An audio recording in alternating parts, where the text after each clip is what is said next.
Good morning, ladies and gentlemen. The Committee on Veterans Affairs Subcommittee on Oversight and Investigations hearing on Gulf War illness and the future of dissatisfied veterans will come to order. This meeting is held on July 27th, 2010. I ask unanimous consent that all members have 5 legislative days to revise and extend their remarks and that statements may be entered into the record. Hearing no objection, so ordered.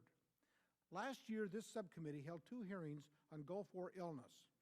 Our first hearing gave us an overview of purpose, research, and methodology that the VA utilized to determine the parameters relating to Gulf War illness. Our second hearing evaluated the scientific information and analyzed the different schools of thought on Gulf War illness research. In both these hearings, it has become clear that veterans are suffering from symptoms related to service in the Gulf and that they are continuing to struggle for the health care, treatment, and benefits they deserve. For our third and hopefully final hearing today, we will hear from the Department on how they plan to move ahead and implement the culture, care, benefits, research, outreach, and education effects and efforts for our Gulf War veterans. Next month will mark the 20th anniversary since the United States deployed almost 700,000 troops to the Persian Gulf. With a growing number of these veterans developing undiagnosed and multi-symptom illnesses, they have looked to the people who promised them the care worthy of their sacrifice when they returned home. Still to this day, many of our Gulf War veterans have yet to see this care and are finding themselves fighting the VA for service-connected claims and proper compensation. Under the new leadership of Secretary Chinseski, a new vision and a new mission has been created at the Department, and I know that members on both sides of the aisle are eager to see how the VA will use this new vision to ensure that our veterans are receiving the best possible care. As part of this new vision, Secretary Chinseski's creation of the Gulf War Veterans Illness Task Force in 2009 is bold and shows the Department's dedication to our Gulf War veterans. However, with this new task force, we need to begin to see results. Even though the VA has put forward motions to better serve our veterans, it is not a substitute for results. We all understand the arduous task of ensuring that the proper research and data is collected, but our veterans have waited too long.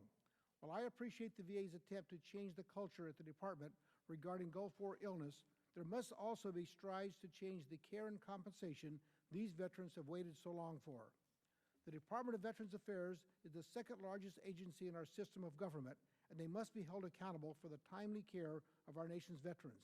It is a culture of complacency that doesn't serve anyone, especially our men and women in the armed forces.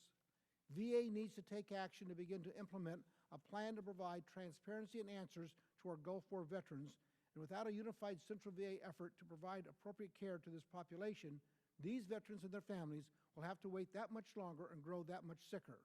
I trust that this hearing will begin to lay out a unified plan for the care of our Gulf War veterans, as well as instill hope that these veterans are not forgotten and that the promises we made to care for them are kept. Before I recognize the ranking Republican member for his remarks, I would like to swear in our witnesses. I would ask that all witnesses stand from all panels and raise their right hand. Do you solemnly swear to tell the whole truth, the whole truth, and nothing but the truth? Thank you. Now I recognize Dr. Rowe for opening remarks. Thank you, Mr. Chairman. I noticed in the back of the room here we have some guests. The Boy Scouts are having their 100th anniversary. I, being an Eagle Scout, would like to welcome you to our hearing today and thank the leaders for the leadership that you give these young men. Thank you for being here. Thank you, Mr. Chairman. It is fitting as we approach the 20th anniversary of the start of Operation Desert Storm and the beginning of the Gulf War that we proceed with this final hearing in our 3-part series on Gulf War illness. On this day, it is important for us to look to the future of care for our veterans who fought and served in this conflict and now suffer from various illnesses from unknown causes. I believe it will be interesting to listen to the views of each of the panels on what they perceive as the cultural perception of Gulf War illness, as well as both the medical and benefit side of the equation on the care for these veterans. On April 9, 2010, the Institute of Medicine issued its most recent report on Gulf War and health, which made additional recommendations on how we can best support the veterans from this conflict. I look forward to hearing from Dr. Hauser, who chaired the Committee on Gulf War and Health Effects of Serving in the Gulf War, on how VA can use the information in this report to improve care to these veterans, and also to hear what progress VA has made since we last met in July. I'm curious to hear the VA's response to the Research Advisory Committee's September 2009 report and what changes are coming about as a result of our hearings, as well as the advisory committee's report. We must never forget the reason that we're having these hearings. It is to help our nation's veterans. In the past, we've explored the research behind presumptions, the medical indicators leading to the diagnosis or lack thereof, and we learned most importantly that the documentation of undiagnosed illnesses is a large contributor leading to a presumption of Gulf War illness. I believe we can use the information we have compiled through these hearings to really come to a better understanding of Gulf War illness, and through that knowledge, better serve these veterans who have sacrificed so much for our country. The information gleaned from the upcoming report from the Secretary's Gulf War Veterans Illness Task Force, as well as the reports issued by the Research Advisory Council and the Institute of Medicine, will help us serve those veterans from the Gulf War. It is my hope that we will also take the lessons learned through these hearings, as well as the reports, and apply them to the current OIF, OEF veterans and future veterans down the road to better serve their needs. I'm pleased that the VA Chief of Staff, John Gingrich, has brought with him representatives from both the Veterans Health Administration and the Veterans Benefits Administration who can respond to the type of care and benefits being provided to our Gulf War veterans. And I look forward to the hearing and the testimony of all witnesses. And again, Mr. Chairman, thank you for holding this hearing. Thank you. Mr. Space? Thank you, Mr. Chairman. I want to thank the witnesses for coming and talk about this topic of immense importance to our veterans. Gulf War illness is a serious issue plaguing thousands of veterans in this country, and I sincerely hope that this hearing will bring to light the steps that the VA is and has been taking in working for the best quality care for the men and women who fought in the Gulf War. For years, the seriousness of this condition was unfortunately overlooked because of a lack of understanding. I want to commend Secretary Shinseki for dedicating new resources to redefine how veterans suffering from Gulf War illness are compensated and to begin getting them the service that they need. This war has been over for 19 years, and I believe that the VA is finally on the right track toward alleviating the source of the debilitating effects that the Gulf War has had on our veterans. I encourage the Veterans Administration to continue taking all steps necessary to provide assistance for veterans suffering from this illness, and I'd like to ensure that we will do all we can to make the necessary tools available to you so that you can fulfill your mission in taking care of our nation's heroes. And with that, I yield back. Thank you, Mr. Chairman. At this time, I would like to welcome Panel 1 to the witness table. Joining us on our first panel is Don Overton, Jr., Executive Director for the Veterans of Modern Warfare, Ian Planque, Deputy Director of the National Veterans Affairs and Rehabilitation Commission for the American Legion, and Paul Sullivan, Executive Director for the Veterans for Common Cause. I ask that all witnesses stay within 5 minutes of their opening remarks. Your complete statements will be made part of the hearing record. I would like to recognize Mr. Overton. Thank you, Chairman Mitchell, Ranking Member Rowe, and distinguished members of the Subcommittee on Oversight and Investigations. On behalf of Veterans of Modern Warfare, a 501c19 National Wartime Veteran Service Organization, I thank you for the opportunity to present our views on Gulf War illness, the future for dissatisfied veterans. My name is Donald Overton, and I testify today from a dual perspective. First as Executive Director for VMW, also as a 100% service-connected combat disabled veteran of the first Gulf War. Nearly 20 years have passed since the start of the deployment and combat operations. Since then, an estimated 250,000 veterans of our conflict have endured adverse health consequences and suffer from the potentially debilitating consequences of undiagnosed multi-symptom illness. We contend these are distinct illnesses, and the large numbers of veterans affected have been disenfranchised and underserved by the Department of Veterans Affairs. To date, VA has historically failed to recognize our conditions, opting to emphasize stress or other psychiatric disorders in its research funding, clinician training materials, and public statements, although scientific research clearly indicates otherwise. We must work with due diligence in order to stop allowing the lives of Gulf War veterans to be stolen, and make no mistake about it, that is exactly what is taking place. Last year, the VA impeded and then canceled a congressionally mandated contract for unparalleled Gulf War illness research at the University of Texas Southwestern. This year, VA used those funds to buy an $11 million piece of lab equipment of dubious value to Gulf War veterans. The recent announcement by VA to fund yet another stress management study and portray it as somehow providing meaningful treatment to Gulf War veterans is discouraging. VMW urges Congress to work with the VA to reinstate the UTSW study, which would be highly regarded by all Gulf War veterans, as well as advancing funding towards effective treatments of Gulf War illness. The area of greatest controversy for Gulf War veterans remains our inability to obtain disability compensation. Currently, there are only 3 ill-defined presumptive conditions for Gulf War veterans: chronic fatigue syndrome, fibromyalgia, and irritable bowel syndrome. Our written testimony clearly illustrates the contorted rules Gulf War veterans face regarding these disability claims. VMW urges Congress to consider expanding VA regulations which could authorize extra scheduler ratings for Gulf War veterans suffering from undiagnosed multi-symptom illness.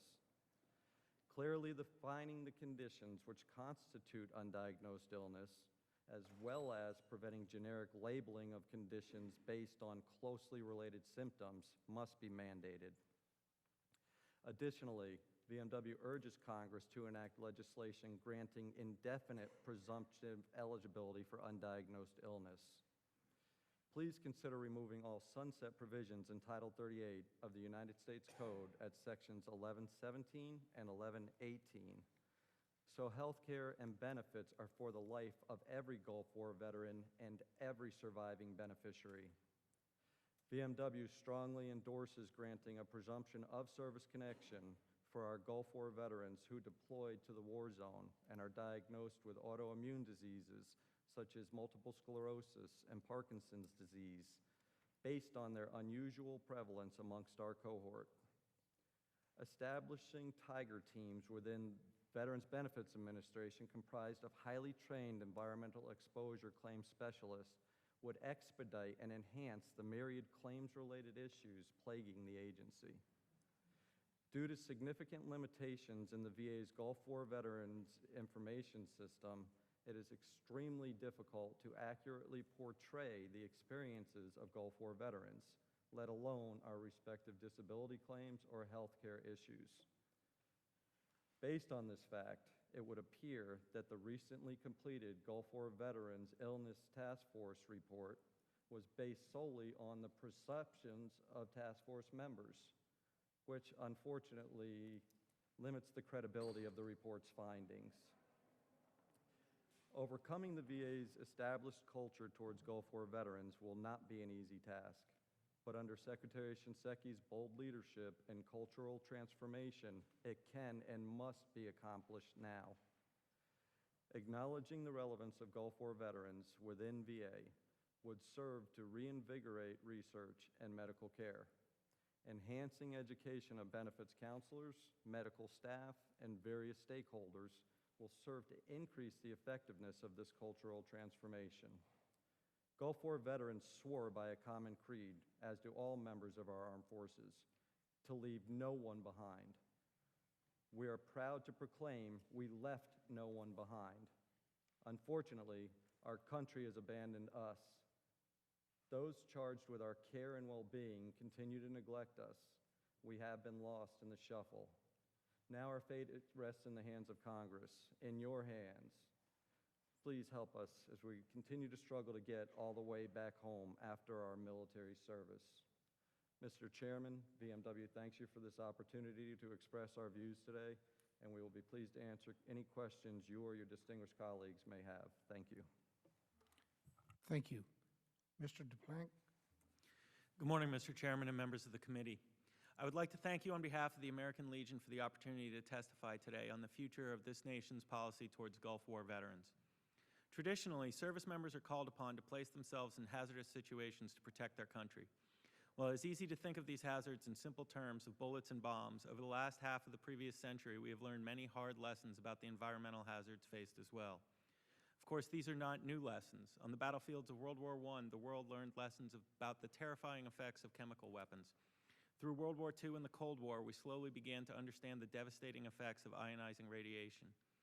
Over 40 years after the Vietnam War, we still struggle to keep pace with the after effects of the chemical herbicide Agent Orange. Throughout this time, the American Legion has fought for a better understanding of these effects and to ensure that those veterans affected by these hazards receive the treatment and compensation that is their due for their service under these conditions. Throughout history, when soldiers have gone to war, the mission comes first and little thought is given to the after effects. Complete the mission, engage and destroy the enemy. These are the driving motivations of warfighting. Whatever tools exist at our disposal are employed to that end, and it is only later, in retrospect, that we begin to understand the impact that will resonate throughout the lives of these veterans. To this end, the American Legion supports several considerations for these Gulf War veterans. The current presumptive period for Persian Gulf War undiagnosed illnesses under Title 38 of the Code of Federal Regulations, Section 3.317, will expire on January 1st, 2012. It is well within appropriate authorities to extend this deadline, and the American Legion recommends extending this period indefinitely. As has been shown through the hard lessons still being learned with relation to Agent Orange, medical science will continue to identify and isolate new conditions as after effects of exposure to environmental hazards. There stands no reason that an arbitrary period should be enforced for the cessation of these presumptive periods. An indefinite period will ensure that research of the effects of the Gulf War will continue to provide meaningful treatment and compensation to these veterans. Perhaps most concerning is the finding of the Research Advisory Committee on Gulf War Veterans Illness November 2008 report that, quote, the federal Gulf War research effort has yet to provide tangible results in achieving the ultimate objective, that is, to improve the health of Gulf War veterans. This must be the driving goal of our government's efforts.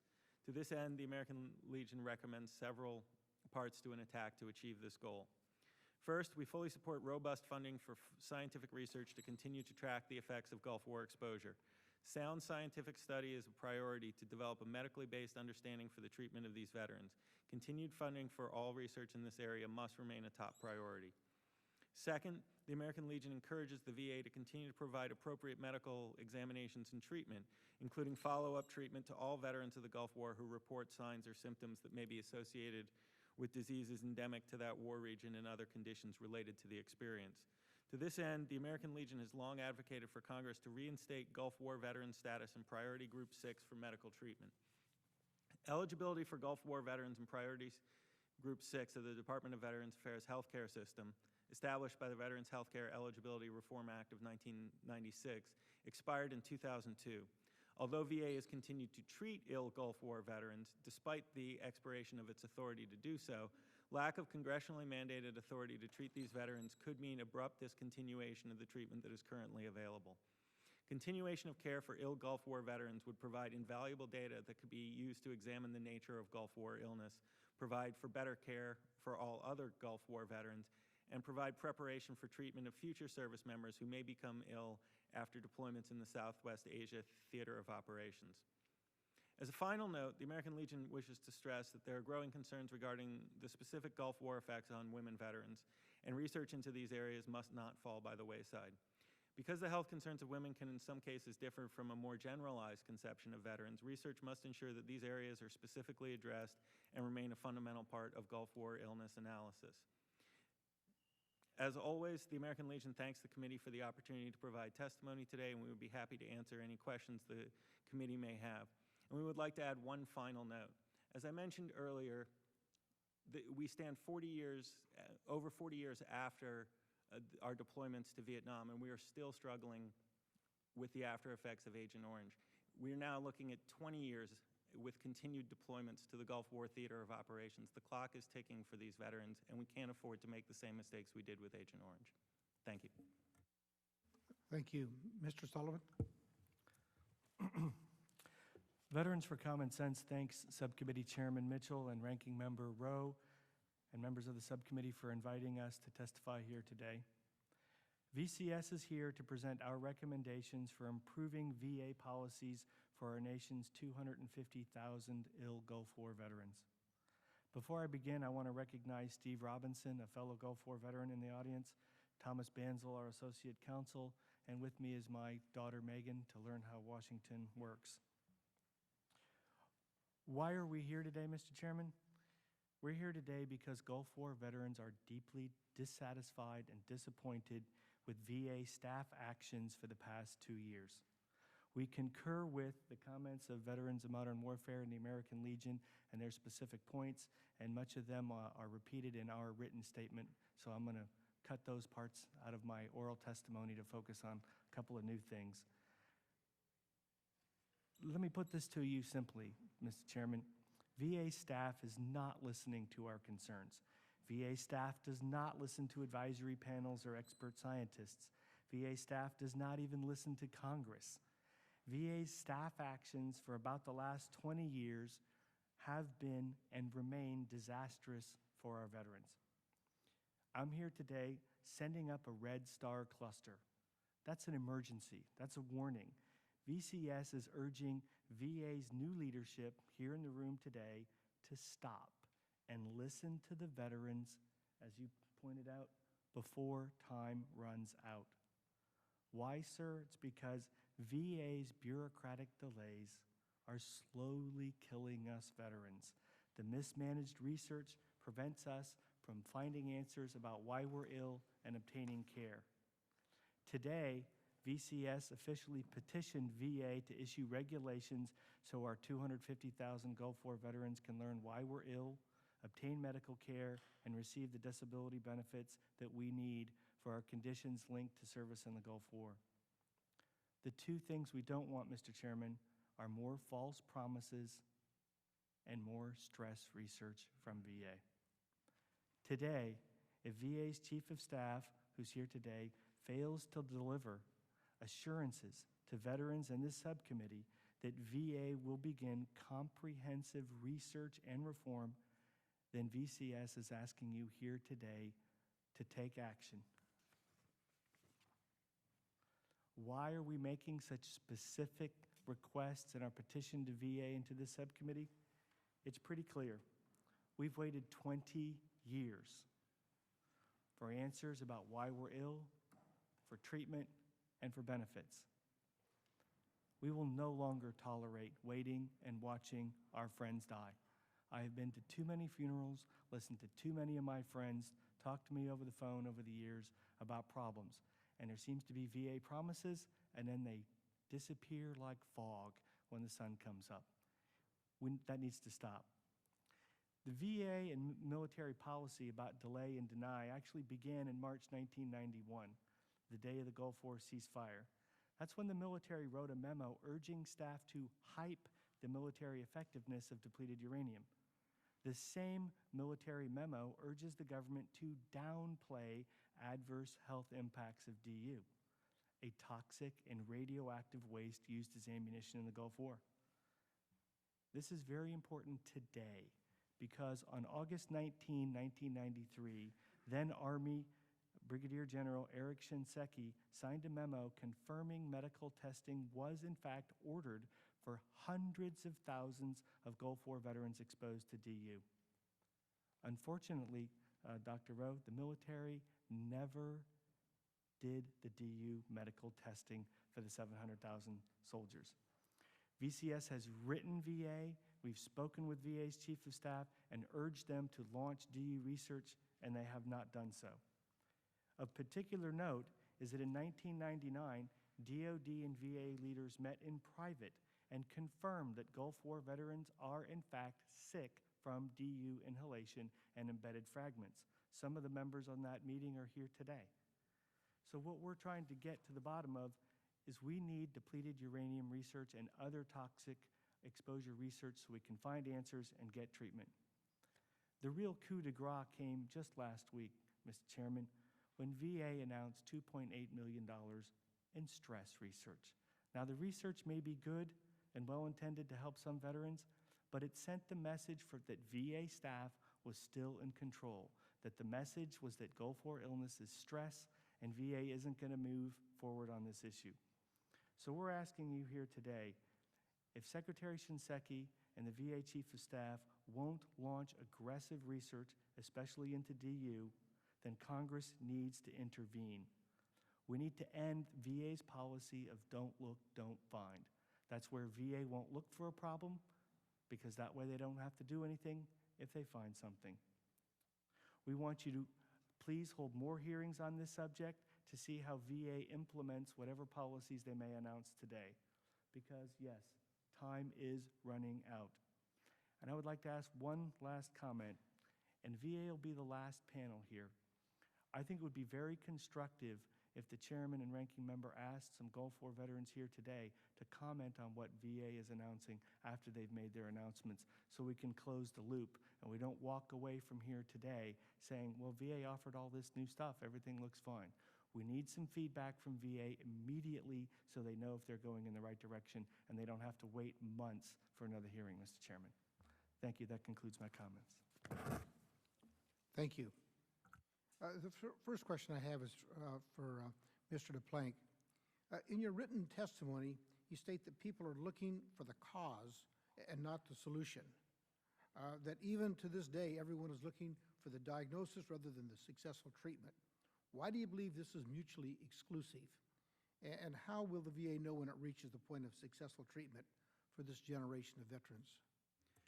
Well, there are twofold reasons for looking at it that way, and certainly finding the causes is not unimportant, because that can help to protect future generations of veterans who may be exposed to things, and those are important. But the ultimate reasoning behind it, you need to treat the people who have the conditions, and in some cases, if you can find an effective treatment, even if you don't know the exact cause, it's far more important to be actually utilizing that treatment and improving the quality of life of the veterans who are suffering from that.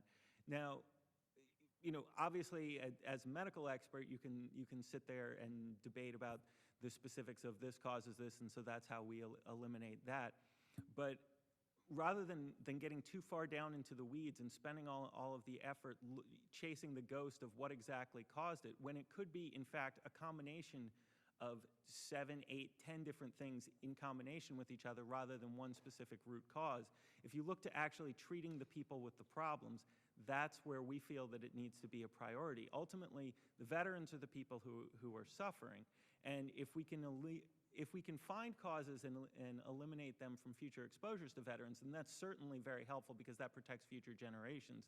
But right now, there's an immediate focus because veterans are suffering from these conditions, and finding a treatment for those conditions is to us far more important than actually arguing about what the blame is for them. Mr. Sullivan, if the VA doesn't do the things that it states it will do to make progress in finding a solution to the Gulf War illness, what would you like to see Congress do?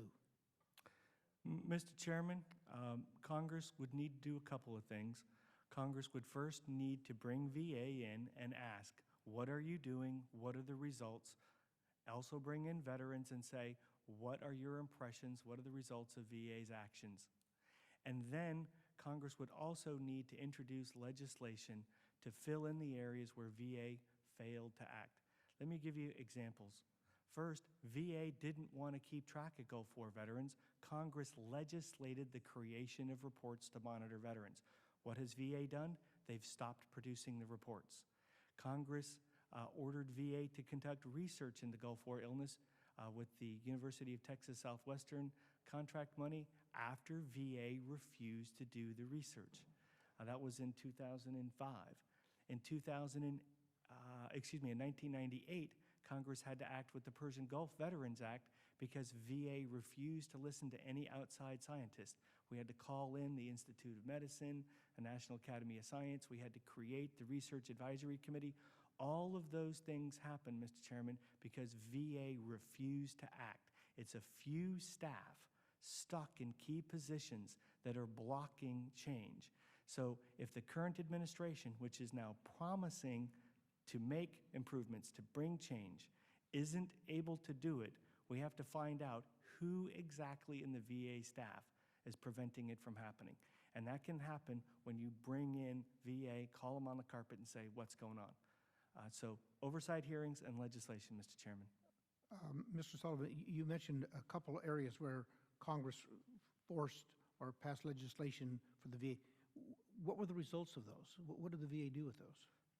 Well, when Congress ordered the creation of the Research Advisory Committee, VA dragged its feet for about 4 years, and it couldn't put it together. It took Congress writing letters and the intervention of philanthropist Ross Perot to actually have the Research Advisory Committee created. And another example, for undiagnosed illness, Congress passed the law in 1994 to provide benefits for those conditions. VA essentially denied 94, 96% of the claims. So the intent of Congress to provide service-connected status for Gulf War veterans so that they get free health care was being thwarted by VA. There were several hearings about that, and now VA approves about 25% of the Gulf War claims. It's still a disaster because that means 75% of the Gulf War veterans with undiagnosed illness claims don't get the free health care that they need. So VA, over and over again, when Congress launches legislation and tells them to do something, they don't do it. And they have to be dragged in here kicking and screaming. For 20 years, we've been hearing about these promises of change. And now we've got the chief of staff in here. Let's make sure that we hear that he's actually going to deliver on some of the things they're promising. Because last week, Mr. Chairman, when VA said that they wanted to do more stress research, the phone calls I received from Gulf War veterans were unbelievable. They were furious that VA appeared to be preempting this hearing by saying Gulf War illness is stress, and it looked like VA was doing something. And we've been down that road for almost 2 decades, and it has to stop now. We need assurances from VA in the room that they're going to provide the care and launch the research now. Thank you. My time has expired. Dr. Rowe? Thank you, Mr. Chairman. And first of all, thank you all for your service. A couple of, Mr. Planque, just a couple of comments. The way the VA may, and I'm not, they can speak for themselves, but as a doctor, treating a symptom is very, very difficult. You need to know the etiology of something. I would argue that if you know what caused something, it's a lot easier to treat it than if you're just treating symptoms, because I've done that many times. When you don't have a cause of an illness, it makes it very difficult to get an effective treatment. You cannot. And I've chased symptoms in patients that I couldn't diagnose and never felt good about the treatment they were getting. So we do need to do both. I think a question I would ask, and I certainly would agree with you all 100%, and I've forgotten which one in the testimony, I think Mr. Planque, by extending this deadline. We need to do that. That's easy to do, and it should be done. And the reason it should be done is, and Mr. Sullivan's absolutely correct, we're still learning about, I'm a Vietnam-era veteran, and we're still learning about things that occurred 40, 50 years ago. So absolutely we need to do that. That's one talking point I'll leave here with today, and we'll make sure we, or at least try to get that done for you. One of the things that, and I'm not, again, defending, they'll be here in a minute, but a couple of weeks ago we had a subcommittee hearing on suicide prevention outreach, and we discussed efforts to outreach towards veterans that were contemplating suicide, and obviously that's an issue with veterans across the board if you look at those numbers. But communicating with veterans should not be just limited to that. And both of you, or many of you, brought up concerns about the lack of communication from the VA with Gulf War veterans on issues that concern these veterans. And Mr. Sullivan, I think, did. What do you recommend the VA do to better communicate with Gulf War veterans? Mr. Ranking Member, thank you for raising that subject of outreach to Gulf War veterans. The first thing the VA needs to do is actually sit down and start speaking politely with Gulf War veteran leaders. Then VA can have some focus groups of Gulf War veterans to make sure what it is that Gulf War veterans are looking for and how to have the message tailored. Then the next thing that VA can do is actually start delivering the outreach message based on professional input, based on input from veterans and, of course, VA staff, to make sure they're saying the right thing to the right audience rather than just throwing something up at the wall and hoping it sticks. But the first step, Mr. Ranking Member, Dr. Rowe, is for VA to bring Gulf War veterans into the room and sit down and speak with us. And frankly, they have refused to do so. Okay, well, I think that ought to be easy to do also.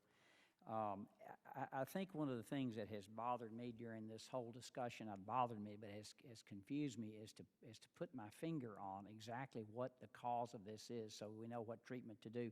Do you all have any numbers about how many Gulf War veterans are currently being treated with undiagnosed illness? How many have been given disability or treated at the VA? You brought up so many of them couldn't get in. I think you mentioned the 690,000 Mr. Overton mentioned that served in his written testimony I read last night. 250,000 veterans are being treated now, or is that, Mr. Overton, did I misread you? No, you did not misbrief me. Right now, the current statistical numbers that we see out of the Institute on Medicine is 250,000 that are affected. Unfortunately, many Gulf War veterans left VA care at the onset because every time they entered a VA medical center for care, they were instantly referred to a psychiatrist, and it was deemed a psychological condition. As well as the limitations of the Gulf War Veterans Information System, we have no statistical numbers to build anything off of. We can't get that data. It doesn't seem to exist. There were coding errors, and it's just not being made available to us. So the internal numbers, we don't know. Anecdotally, we can tell you that most Gulf War veterans left VA care because nobody was providing any care.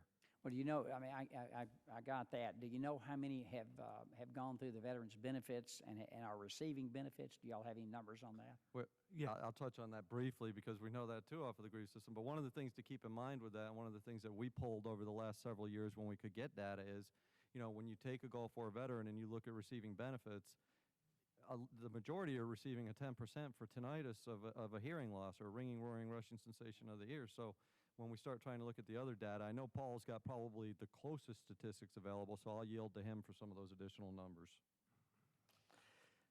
I regret to say, Mr. Ranking Member, that I didn't bring my glasses up here, so I can't see the number in my fine print written statement. So I will get an accurate number to you.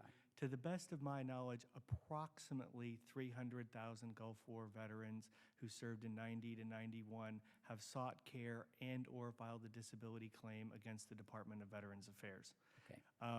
I was the person who helped create those reports. When I left VA in 2006, they were well received and reviewed by VHA, the Office of the General Counsel, the Office of Congressional and Legislative Affairs. They all concurred with the methodology and the statistics in the report. However, after I left VA about 4 years ago, the report fell into disarray, frankly, because VA wants this subject to go away.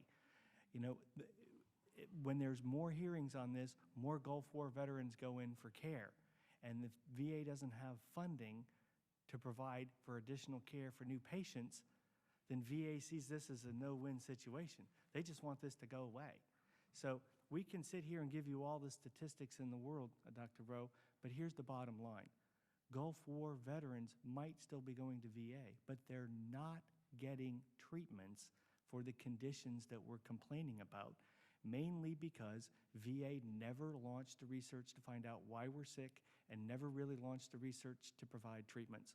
And that's why we're here 20 years later, an enormous staff failure that is continuing to kill our vets. We need to keep our eyes on that. The numbers are huge. I yield back, Mr. Chairman. Thank you. Thank you. Mr. Walls? Well, thank you, Chairman and Ranking Member, for this continued series of important hearings. I very much appreciate it. And point out again, I think we were talking at the first set of hearings, we pointed it out, the Majority Counsel, Colonel Herbert, is a Gulf War veteran himself and was in the midst of many burning oil wells and other things. So appreciate his insight into this. I want to thank each of you for being here. I wanted to hit on, I think that both the Chairman and the Ranking Member brought up the point on this this epidemiology of finding out where this comes from is critically important. I don't want to misstate where you were at, but I think it's important, and I think the VA is right to explore where things came from for two reasons, as Dr. Rowe clearly pointed out in treatment, but I also think is that so it doesn't happen in the future. If our current warriors in the Middle East are being exposed to the same triggers, knowing where they came from is critically important. So I appreciate where you're all coming from on that. Frustrated as you are, the one thing I would say, and I know Mr. Sullivan, you spent a lot of time on this. You've been a great voice, and we appreciate it. I don't get the same, I guess, feeling the VA. I think they want to solve this thing. I don't think they want it to go away. I get the feeling they're trying to get it, but I know it's a frustrating situation. I was going to ask, and just factually, because I think you can support some of the things that say, well, why isn't this happening? Why isn't this happening? The staff gave me a memo from 1993 in response to a GAO report of exposure to DU. And in here it said this is Department of the Army memo, would provide adequate training for personnel who may come in contact with DU-contaminated equipment. 2, complete medical testing of personnel exposed to DU contamination during the Persian Gulf War. Did that happen?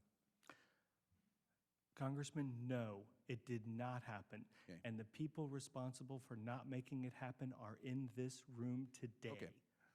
Now, these are the type of things that I want to get at to try and understand of why this didn't happen. It was clearly a directive coming out of the Army. The one thing I can tell you is that I know happened from being a first sergeant at the time. I was responsible for pushing the play button on the 15-minute DOD-DU exposure video. And that was it. That was all that was talked about. And as an artilleryman, that was a big issue. But that was the end of it. And so I, too, have a concern if any of this is moving forward. I can't speak recently, but I know from that time of the mid-'90s up until my retirement in 2005, I never broached the subject again that I can recall. Is that true to your best of your knowledge? Congressman, you're really close on that. The bigger issue here is that the Department of Defense likes depleted uranium as ammunition.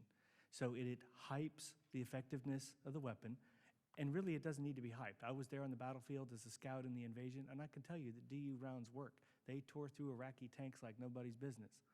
However, the military didn't follow up with the testing. It's their don't look, don't find policy. Well, I do have a follow-up Department of Defense memo from 1995, a year and a half later, that talked about the allegation of this being totally false, apparently presented in a manner designed to mislead, presented out of context, and exhaustive studies of all materials concluded there was no evidence, yada, yada, so forth.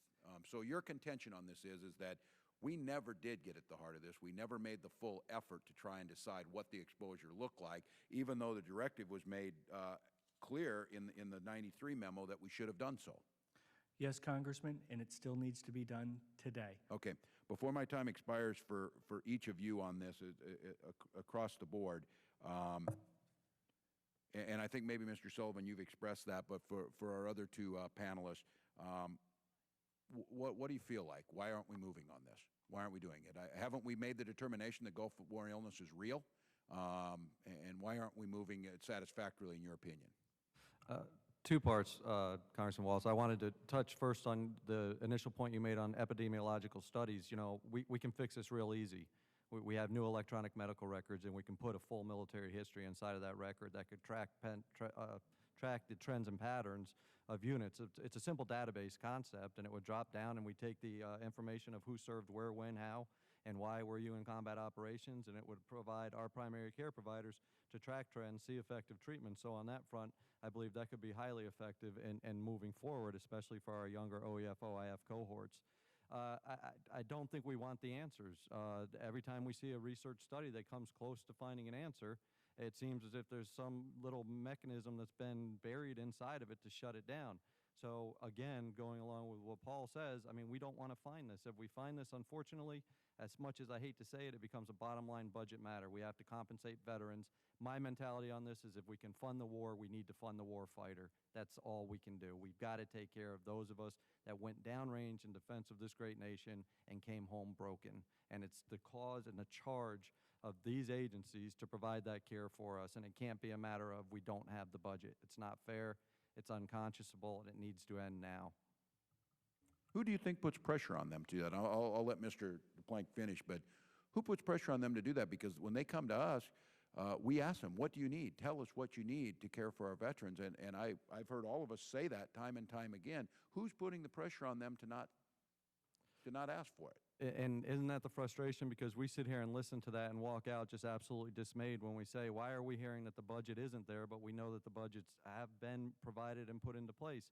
You know, I don't want to put all this on VA. VA, unfortunately, gets the aftermath. The Department of Defense has much responsibility here, and I would hope to see in the near future that both the House Armed Services Committee and Veterans Affairs Committees can come back together to begin to address this, because it really does start at active duty. And if DOD, and that's another part of our concern with the report and the way that VA is moving forward, is this strong relationship that they're going to be dependent upon DOD to give them the information, and DOD has not done that in the So past. this is another problem of lack of seamless transition causing problems? That's correct, sir. Mr. Planque, if you'd finish quickly. Thank you, Chairman. I'm sorry I went over my time. And just to finish quickly, and I agree completely that if you're going to fund the war, you have to fund the warfighter, and you have to fund all of the after effects. I think some of the reluctance to address things like this stems from almost an embarrassment. People don't want to talk. It's something people don't want to talk about. It's something they don't want to think about. And that's in an even generalized sense about people as a whole, society as a whole, in that they don't want to focus on what the after effects were to soldiers. They want to look the other way when they see an amputee soldier struggling through an airport, but at the same time they want to be sympathetic. They don't know how to deal with it, and so they're embarrassed. And so it kind of gets shifted into the fringes, and the poor veterans are left sitting out there with questions, and they don't know where to turn for answers.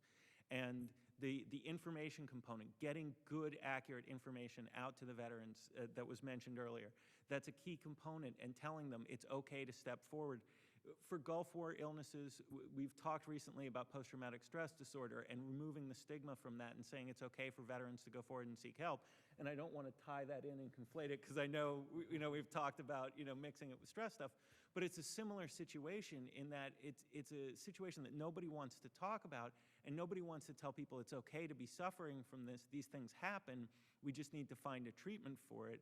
And I agree with what Dr. Rowe was saying also about etiology is important, and we're not trying to say that finding the causes of these things are important. What we were trying to say is you can sit around trying to point fingers and find the blame. What's the blame for this? What's the blame for this? And argue about that until you're blue in the face, but if you're not looking for the solution. Sometimes finding the cause of it is a part of the solution, and we completely agree with that, but spending all of the time devolving into it's got to be this, and subgroups championing that I believe this is the cause and I believe this is the cause. They fight with each other and over which should get the lion's share of the research. And so the whole approach, how do we fix the veterans, is ultimately, that's why we believe it's more important. I appreciate, Chairman, I'm Thank you sorry very for much. overusing time. So. One last question from Dr. Rowe. Just one brief question. I know we had many people, nations in the coalition during the Gulf War, much more than now. And Kuwait is a small country. Have we studied the population of Kuwait, where a lot of this action took place, in the southern part of Iraq, and the cohort nations in England, Canada, Australia? Have they shown similar things? Dr. Rowe, I understand that there were some studies in the early 90s of Kuwaitis who remained in the theater, and they showed increases in respiratory problems, heart problems, and other stuff like that when they were scientific research panels in the Middle East. However, when the U.S. government decided to look at what was going on, it did a very surface review of that. I do know one thing is that some nations didn't have some of the problems we have because they didn't have some of the exposures we had. For example, pesticides, pyridostigmine bromide, depleted uranium, and whatnot. So you actually have different exposure populations. And that's why it is important to find out which one of these issues or multiple may be behind it, because at the end of the day, we want to make sure we're providing the right kind of treatment. So we can do both. That's the perfect world, and after 20 years of VA saying it's not this or not that and delaying research, we've actually got to do both now. If we don't get that answer from VA, that they're going to look into treatments and research for the causes, we've struck out here. And I'd like to just add briefly, I disagree briefly with Paul. We have had coalition forces over attending the Research Advisory Committee meetings, seeing similar disease patterns within their soldiers. The Norwegians were here recently. The interesting thing is a much smaller cohort, but also taking the pyridostigmine bromide and having the similar exposures and similar conditions. They look to you and to our nation as the leaders in science and as the leaders in what they're doing to take care of their soldiers, sailors, airmen, and Marines. So it all begins here. The UK has been waiting for our answers, German troops. The world is really waiting for us to come up with the proper answer and the proper approach for this. The difference being they are providing compensation and benefits to their effective soldiers. They're taking care of their own. And I stand corrected, Don. You're right on that information. Thank you. Thank you, and thank you very much. I would like to welcome the second panel to the witness table. For our second panel, we will hear from the Honorable Charlie Cragin, Chairman of the Advisory Committee of Gulf War Veterans, Dr. Stephen Hauser, Professor and Chair Neurology for the University of California, San Francisco School of Medicine, and Chairman of the Committee on the Gulf War and Health for Institute of Medicine, and Mr. Jim Benz, Chairman of the Research Advisory Committee on Gulf War Illness. Again, I would like to ask each panelist to limit their remarks to 5 minutes, and your complete statement will be submitted to the record. I'd like to recognize Mr. Cragin.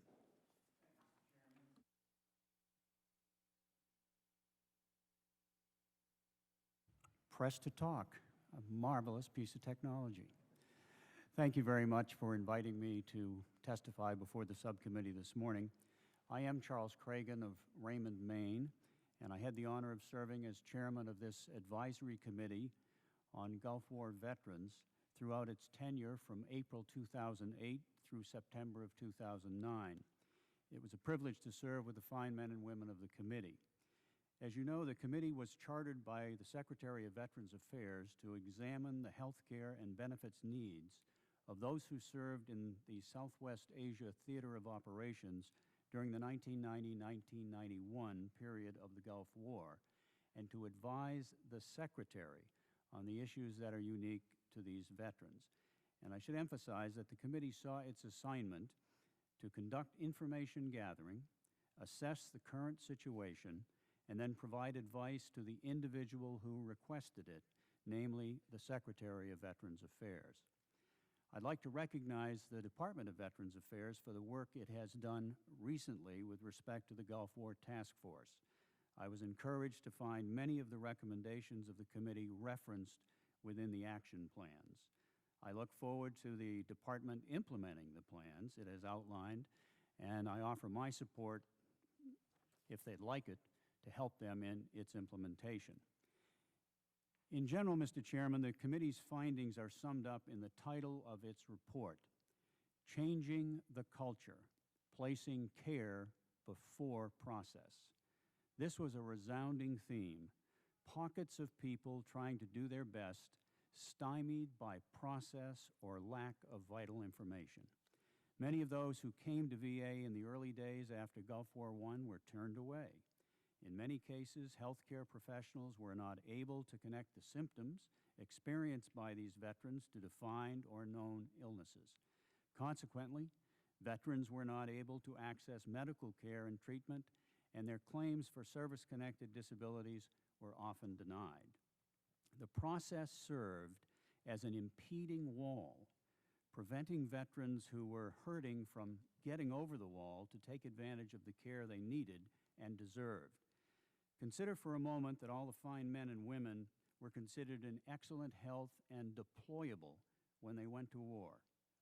In many instances, shortly after their return home, these veterans began complaining of feeling ill and seeking help. Many were turned away as malingerers or having a psychosomatic illness. Why did a department of government designed to care for veterans not identify that something was happening to men and women who had recently been healthy, who now were sick? The common denominator being that they had deployed in the Gulf War. The process should have been constructed in such a way that these folks could have immediately been welcomed into the system rather than rejected because the process required a diagnosable service connection. These veterans were not engaged in a massive national conspiracy to defraud the government. Rather, they were sick, sought help, and in many instances were rebuffed by the agency established to care for them. The process became a wall rather than a door. The committee has discovered many programs and initiatives within the Department of Veterans Affairs to assist Gulf War I veterans. Unfortunately, these programs and initiatives are not easy to find, and it is often incumbent upon the veteran to ask the right question. As I mentioned, the lack of data contributed to the frustration of the committee and prevented us from conducting any substantive analysis. The committee discovered that the one database that had come to be relied upon as the authoritative source of information, the Gulf War Veterans Information System, had been corrupted. To date, the issues with this data system have not been addressed. The last valid report to be generated by the system was in February of 2008. How can policy be constructed without an underpinning base of valid data? Dr. Rowe, you asked a question concerning numbers, and in my final few seconds, let me call the committee's attention to our total report. On page 14 of that report, we observe that approximately 700,000 U.S. service members deployed to the Persian Gulf during the conflict. Of that number, 248,000 are enrolled in VA health care. Approximately 290,000 veterans have filed claims for benefits, with 74% receiving some level of disability compensation. Mr. Chairman, I would request that the committee incorporate our report into the proceedings of this hearing. I thank you very much for the opportunity to be with you this morning, and I look forward to your questions. Thank you, and the report will be incorporated. Dr. Hauser.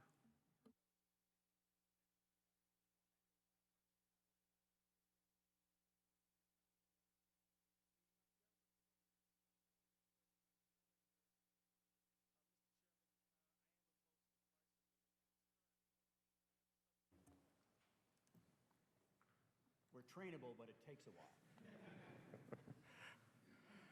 I'm trained in internal medicine, neurology, immunology, and genetics.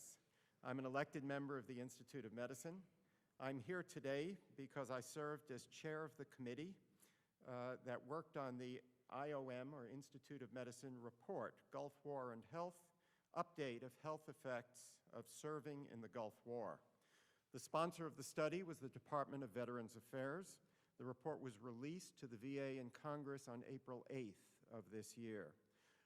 I'd like to focus on three major points in my testimony.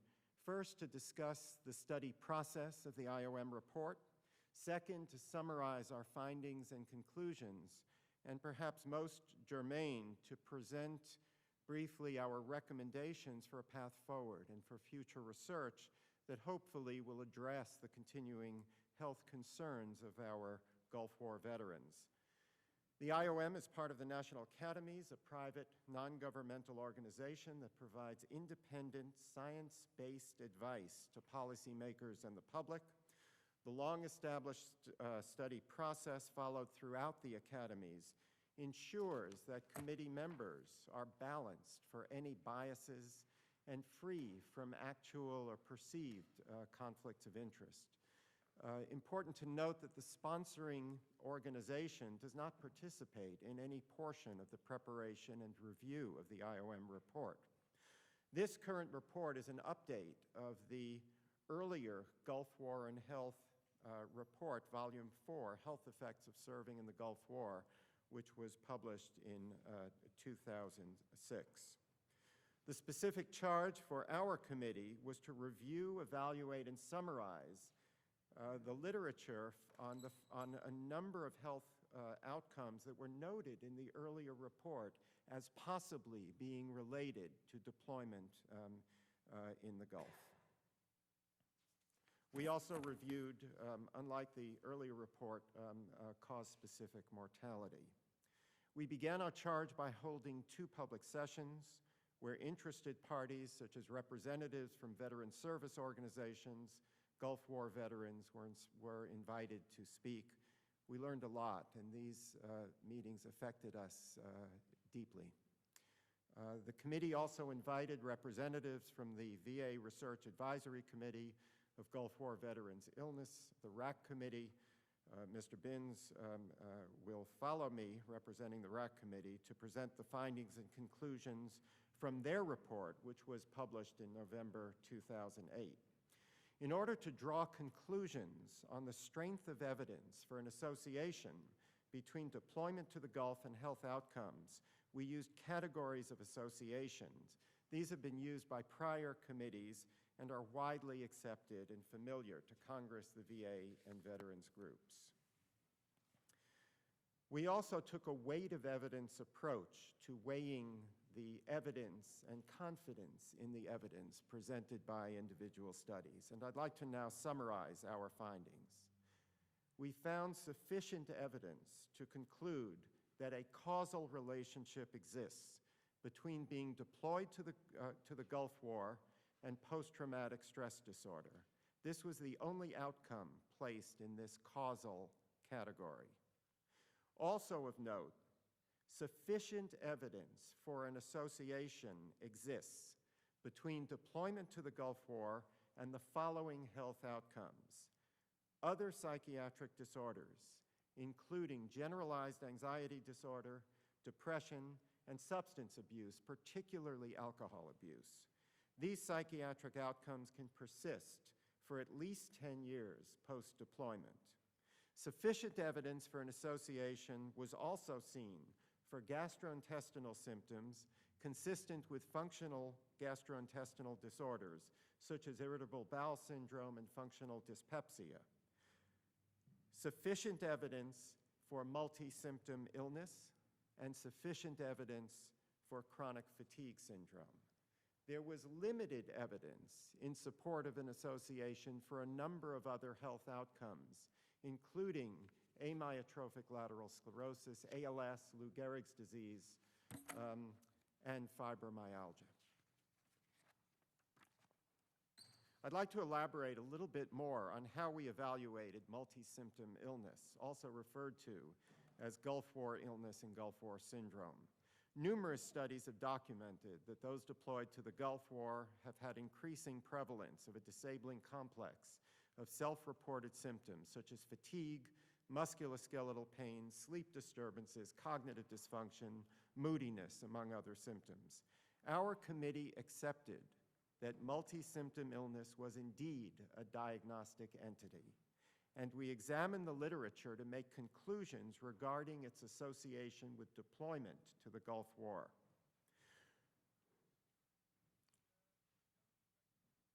Some research has identified an association between multi-symptom illness and self-reported exposures to several chemicals that inhibit the neurotransmitter, the chemical in the brain, cholinesterase. This is an enzyme that's critical for proper functioning of the nervous system. Pyridostigmine bromide is an example of a cholinesterase inhibitor, as are pesticides. In the appendix to our report, the committee described how Gulf War veterans may have been exposed to cholinesterase inhibitors, including evidence possibly linking these exposures to multi-symptom illness.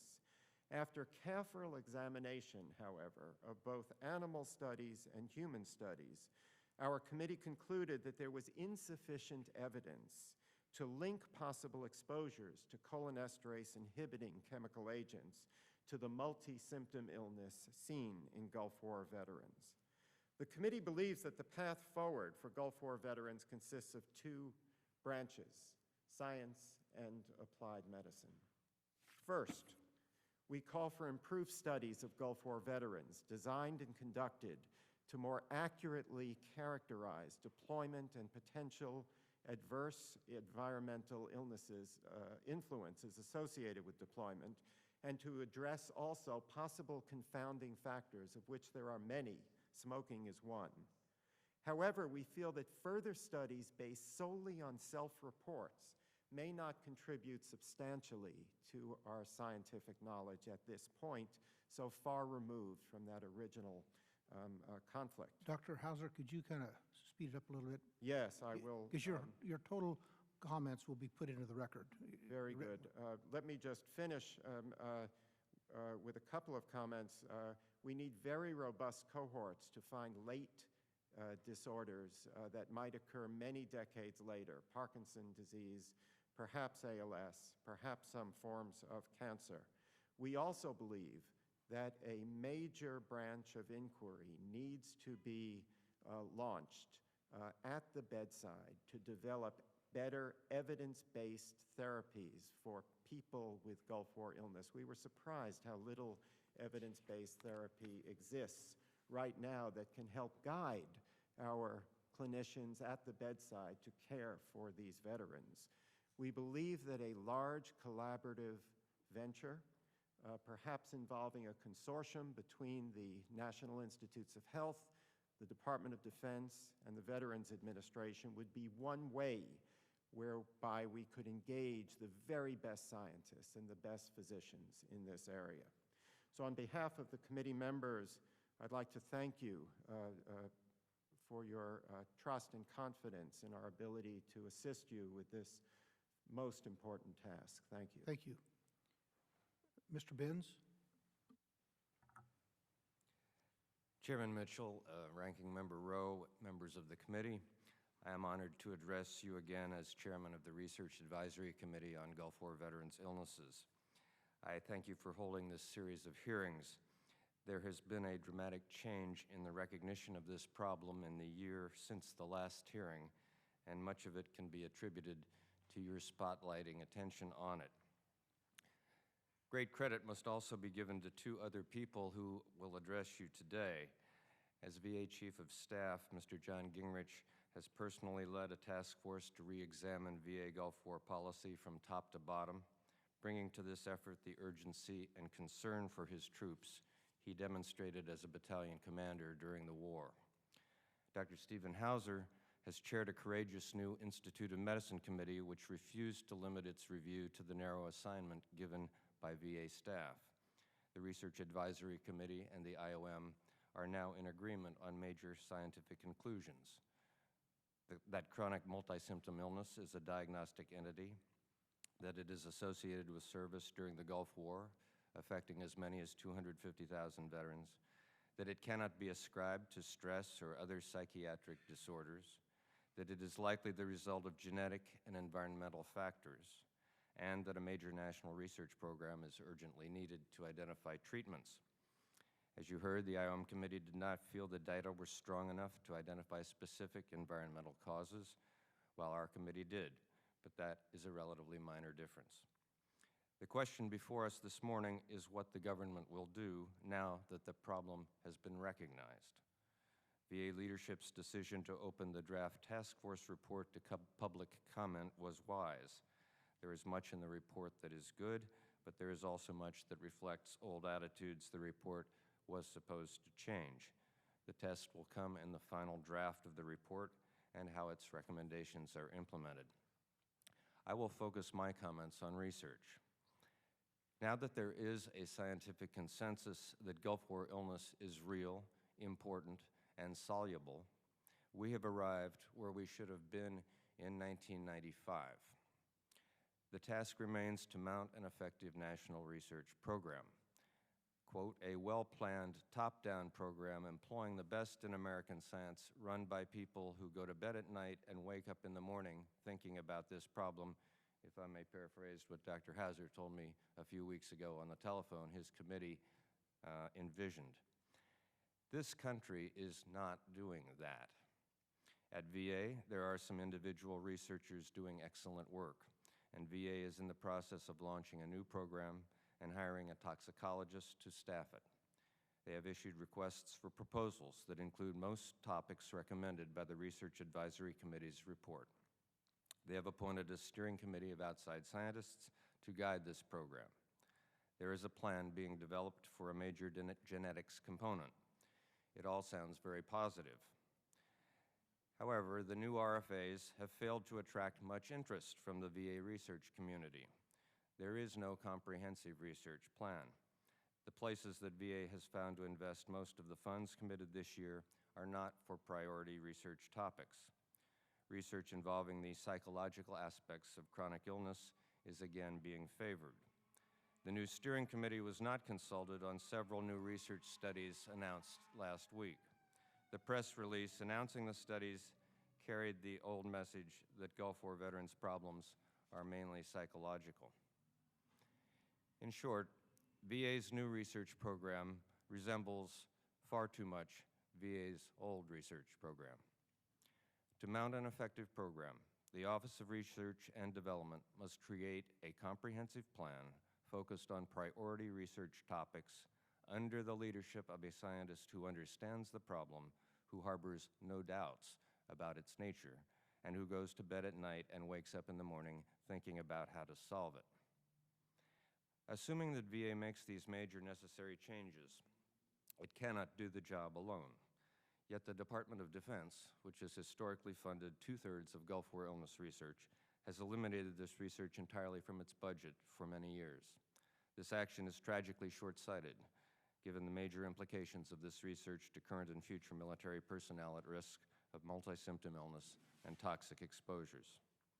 Congress has responded by establishing a Gulf War illness research program within the DoD Congressionally Directed Medical Research Program. This well-managed program is open to all researchers. However, it is grossly underfunded, having received just $8 million in fiscal 2010. Congressional supporters have proposed $25 million for this program in fiscal 2011. Compare these figures to the billions of dollars recently calculated to cover the care and disability of Vietnam veterans exposed to Agent Orange. How much better for ill Gulf War veterans, current and future U.S. military personnel, and the public treasury to cure this illness rather than to allow veterans' health to deteriorate. I urge you to make this bipartisan issue a priority and to press upon your colleagues the vital importance of adequate funding for Gulf War illness research at CDMRP. I would also encourage you to support Gulf War illness reform at VA. As last week's press release makes clear, there is still pushback within the bureaucracy to the initiatives Secretary Shinseki and Chief of Staff Gingrich have begun. Bureaucrats remain, while appointed leaders come and go. I urge you to consider legislation to ensure the permanence of reforms. I urge you to hold annual follow-up hearings to keep the spotlight on. It is important to close on a positive note. 20 years into this battle, the objective is finally clearly in sight. It is time for leaders and resources adequate to accomplish the mission. It is within reach. It is a matter of choice. Thank you. Mr. Cragin, in your testimony, you mentioned one of the frustrations of your committee was the Gulf War Veterans Information System and how this database had been corrupted. Today, you say the issue with the database has not been addressed. A couple of questions with that. Why do you think this is so? And what detrimental impact are there should this database remain corrupted? And if something is as seemingly simple as fixing a database, why hasn't this been corrected? And what larger problem do you think there is left that is broken?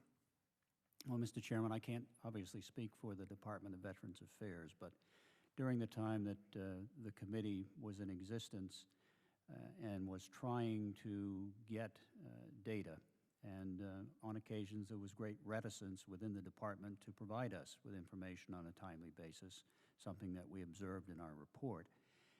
It became apparent to the committee that the data was changing before our very eyes, had become corrupted, and finally we were able to get the guardians of the data, so to speak, to concur that yes, in fact, it was corrupted.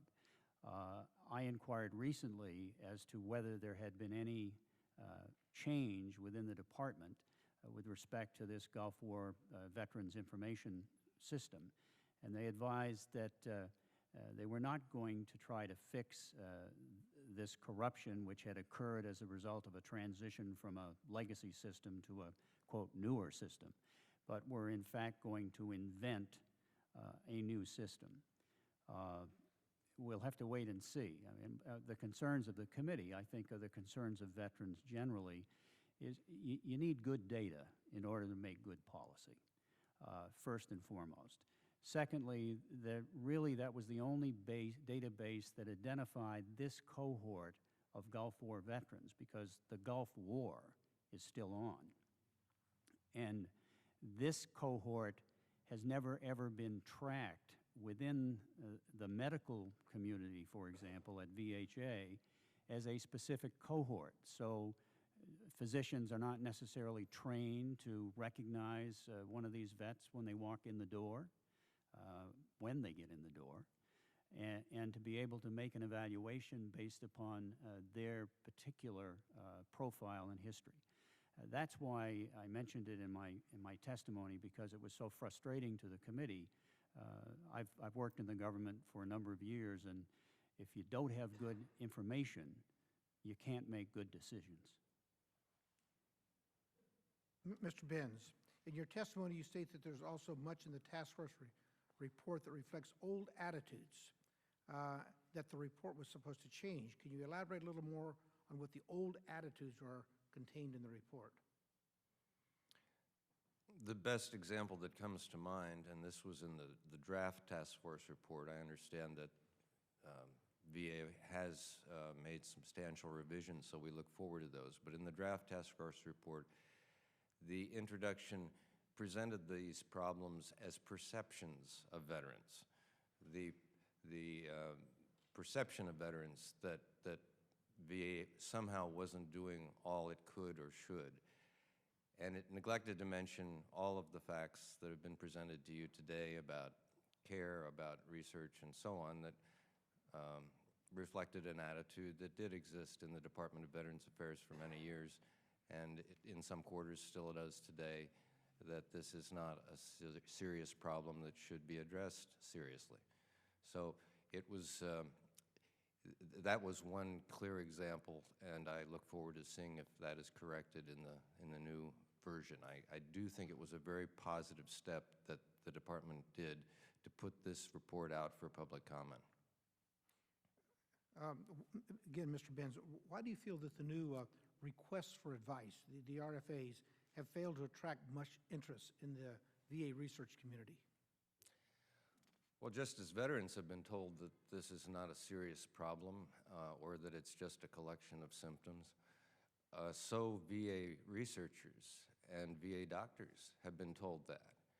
And when you're a researcher and you're deciding what to invest your time on and your career on, you naturally want to do it on something that is important, that is recognized by your mentors as important.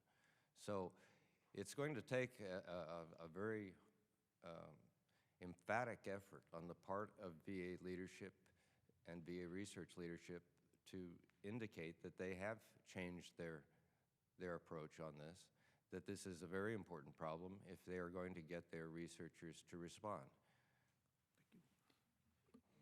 My time has expired. Dr. Rowe? Thank you, Mr. Chairman. Dr. Hauser, you made some interesting points, and I commend the Institute of Medicine for digging into this very, very difficult. The more I read and the more I read about where you got your information and so forth, to specifically bring out the conclusions, and I'm going to talk about those in just a minute. How many reports and studies and so forth did you all do at the IOM to come to your conclusions that you brought out here just a moment ago? How many reports did we review, sir? Yes, we initially, excuse me. She turned it on for you. Y'all using all my time up punching the I'm button. not used to this button. We initially looked at over 1,000 and decided that 400 were substantially serious contributions, that we studied those in detail. Okay. And you mentioned cause-specific mortality. Could you discuss that in a little more detail? Yes, so we tried to capture the death records that we could from various sources, and I think the time is still probably too early to have robust data in area of cause-specific mortality, and we need to go further for that, to have strong data in terms of excess mortality beyond what had been noted in the earlier report, increased mortality from automobile accidents, particularly in the early years after the conclusion of the first Gulf War. And I think Mr. Cragin makes your point about the database not being there. I think you're absolutely dead on right about that. Without that information, you can't draw these conclusions. You draw an erroneous conclusion. When you mentioned, and what's helping me is what we've done with the Vietnam era veterans. and Agent Orange. In this particular group of men and women who served, you had causal were PTSD, and that's causal. We're okay with that. The GI symptoms, that's also causal. And is that correct?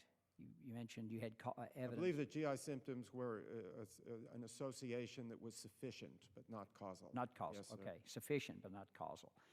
And causal was PTSD, the multi-symptom illness. Could you define that to me, what that is? Multi-symptom illness, Gulf War syndrome. I've been trying to figure out what that is. So if Yes, someone sir. asked me, I could explain it.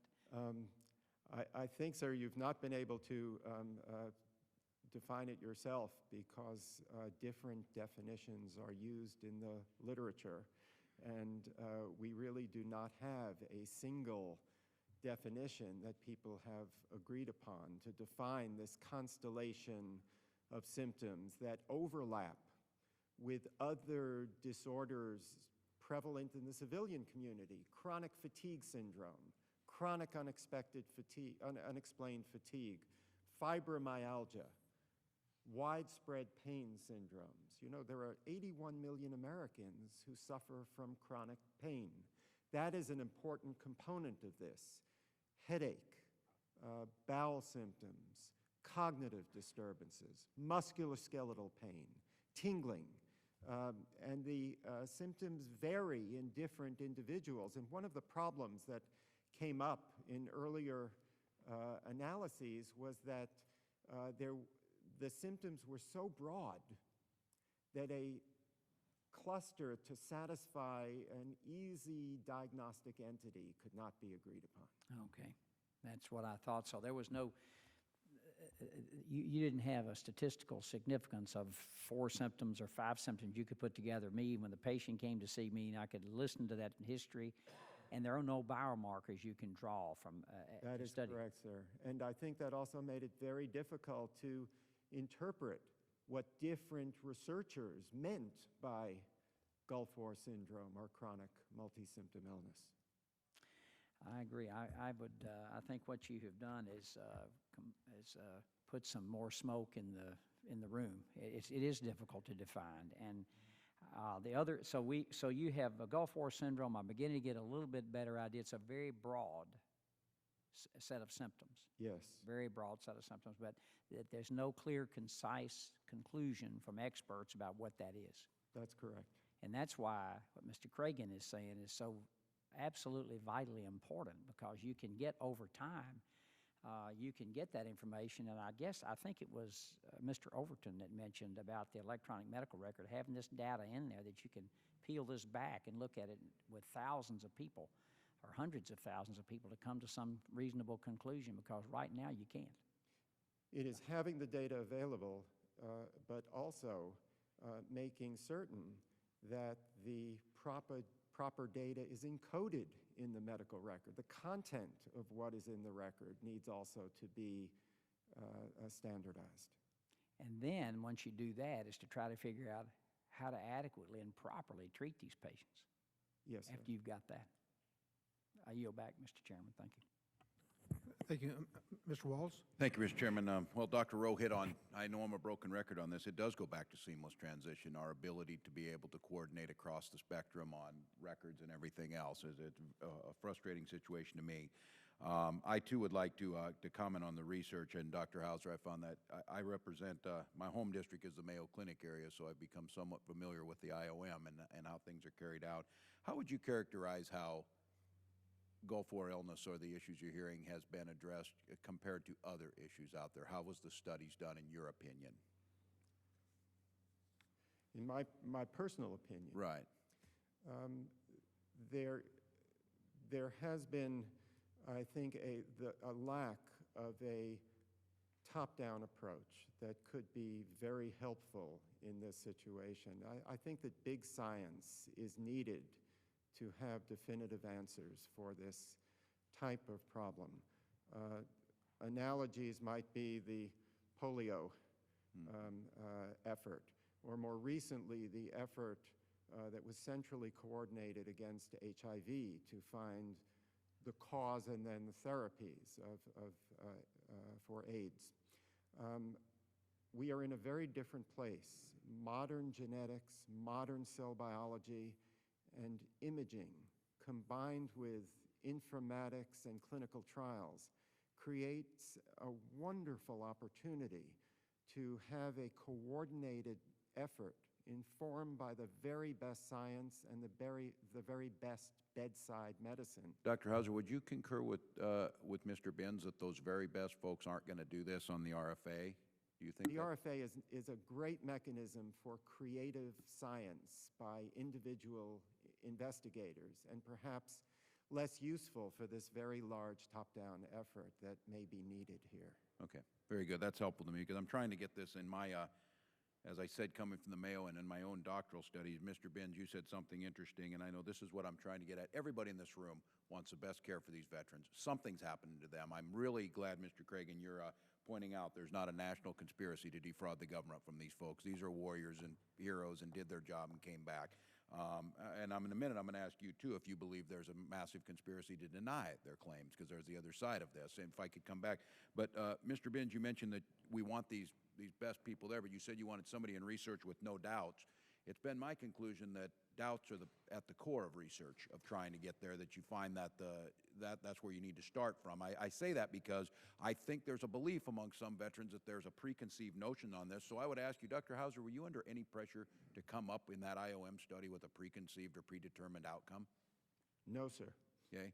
Mr. Cragin, were you in your research, did you have a predetermined outcome that you were supposed to come up with? Absolutely not, sir. So there was no conspiracy to deny the claims on this, that you can tell from your position? No, Mr. Waltz, but I think perhaps to be more responsive to your question, there are some great people who work at the Department of Veterans Affairs. I was parachuted into the department in 1990 as the first presidentially appointed Senate-confirmed chairman of the Board of Veterans Appeals. And I must admit that I found a group of people who want to do it their way or not do it. My management approach is lead, follow, or get out of the way. And unfortunately, I think leadership, sometimes in organizations, has to confront and spend an inordinate amount of time dealing with those folks who decline to get out of the way. Well, I'm appreciative, and in all full disclosure, my colleagues have heard me say this, I'm a cultural studies teacher, so this issue of culture always comes back to me on this, and I believe it's at the heart of many things that we do. And what I'm struggling with is that we're trying to do the science, we're trying to do it unbiased, we're trying to do it in a caring, passionate manner with a realization that we have folks here who are experiencing a degradation of their daily lives because of most likely either causal or sufficient evidence or association-wise with this, and we're trying to balance this all out to get it there. So for me, the one thing I would say is you did a really nice study, you got this all done, it's 10 months into it, you made some recommendations.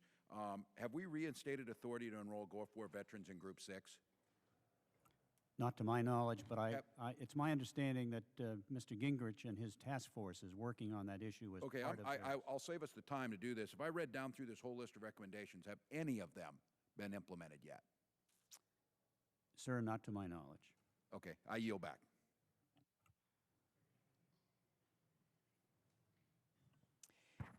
Any further, you're yielding to yourself. You're the chairman now. Actually, we got our next panel. Rowe, you going to follow up? I do not.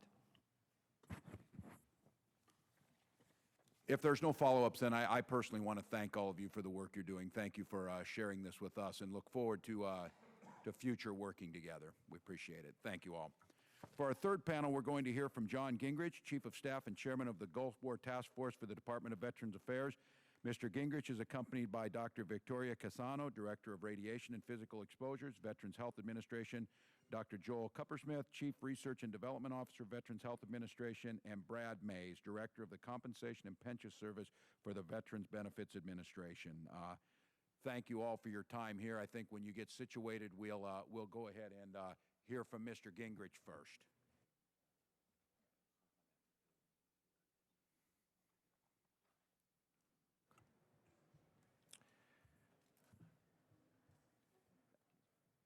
Chairman Mitchell, Ranking Member Rowe, members of the subcommittee, thank you for holding this hearing today.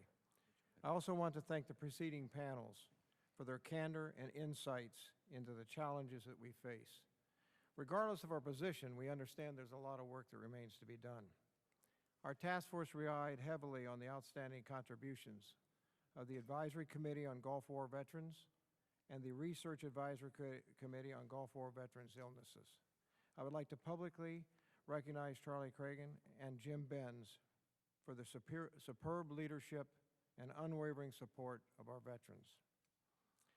I vividly remember two experiences from my Gulf War deployment: the physical reaction to PB pills and the chemical alarms sounding in the battalion area. We were told the physical reaction was due to heat and the alarms were malfunctioning, even though they seemed to not malfunction during training. In our last days, a soldier in the operations center became extremely sick. Our medical personnel could not explain the cause. Eventually, he was medevaced. Today, he is undeniably physically suffering multiple illnesses. Despite being in the same unit with similar exposures, I'm not ill, and he is, and I don't know why. The hearing is titled, "The Future of Dissatisfied Veterans." It's understandable why some are dissatisfied. They're sick and sometimes have been given misinformation and answers, and cures are not readily available. For years, they were told their symptoms were a mental condition or they were not taken seriously. In trying to get the benefits they earned, they were denied or delayed in the process. Given all this, it is understandable why some lack trust in DoD and VA. We recognize the frustration that many veterans and their families experienced on a daily basis. People who only want to have the quality of life restored.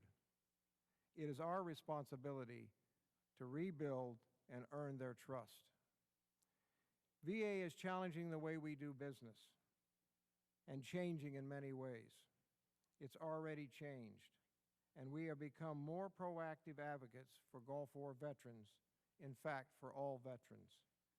While there is more to be accomplished, the task force is among the first steps in that change, and it will not be the last. My accompanying witnesses, Dr. Cassano, Mr. Mays, and Dr. Kupersmith, serve as members of the task force. They bring over 50 years of experience in healthcare, benefits, delivery, service to our nation, and its veterans. Dr. Cassano, a Navy veteran, returned last night from teaching an exposure seminar to VA clinicians in Portland to improve direct clinical care, a theme being developed for our next report. She's also key to our Joint Medical Surveillance Program for veterans at Karmali, Iraq. This program is a first of its kind. DoD and VA proactive medical surveillance to ensure that the current generation can avoid some of the problems plaguing Gulf War I veterans. In fact, notification phone calls are underway to involve veterans, civilians, and service members as of today. It is a joint DoD-VA effort. Mr. Mays, a 19-year VA employee, was hands-on in developing 22 rules and regulations helping veterans, as well as training letters for claims adjudicators to use in deciding environmental exposures. He is at the forefront of our effort to break the back of the disabilities backlog and our fast-track presumptive claims processing program and our Southwest Asia Veterans System, our data bank system that will be established and operational no later than October 2010. Dr. Kupersmith led 49 new studies to find the sources of and develop treatments for Gulf War illnesses. He is working to improve VA partnership with Iraq to establish a Gulf War Research Steering Committee and to install a new director for service-related illnesses in the Office of the Research and Development to oversee all programs. VA is adding combat experience advisors to the National Research Advisory Committee. All these actions improve our research and development program and change the culture. Secretary Shinseki charged the task force to conduct a comprehensive review of all VA programs and services for Gulf War veterans to seek opportunities to better serve those veterans, to engage these veterans with genuine transparency and measurable accountability for the care and services we owe them, and to earn their trust. The task force was designed as an interdisciplinary matrix team charged with being candid, aggressive, innovative, as we investigated allegations and perceptions, analyzed the facts, developed the recommendations. The result is a unified, comprehensive organizational plan. While our primary focus was on the veterans deployed in 1990 and 1991 Gulf War period, we sought a broader, new view by applying the lessons we learned to improve practices and policies in the support of all veterans, including the current conflicts in Iraq and Afghanistan. We took the unprecedented step of posting the report online for public comment. The response was strong.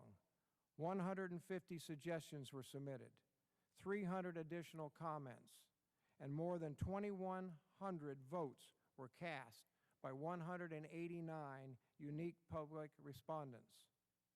I have personally reviewed every comment. They provide great insights.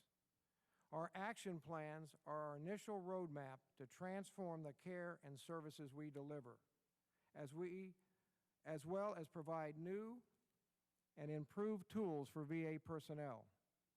The report is not a panacea for caring for Gulf War veterans, but we have made every effort to establish a strategy and an execution for the weeks, months, and years ahead.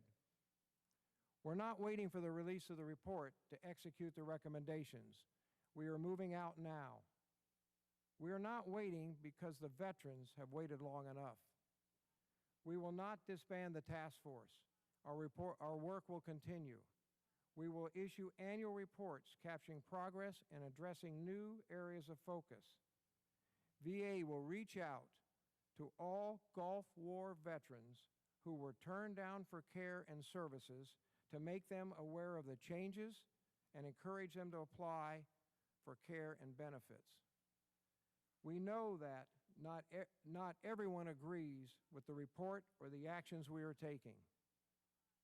Just as we recognize the mistrust and misperceptions some have, we encourage all of our stakeholders, internal and external, to set aside individual differences to continue and further develop our collaboration. Speaking as one of the VA leaders and a Gulf War combat veteran, we must work together, share the challenges, and stay focused on helping our veterans and find the right solutions. We welcome your recommendations and even criticisms in our ongoing constructive dialogue. Our goal is to continue gaining veterans' trust in VA. I know that is our shared goal. This concludes my opening statement, and we look forward to your questions. Thank you.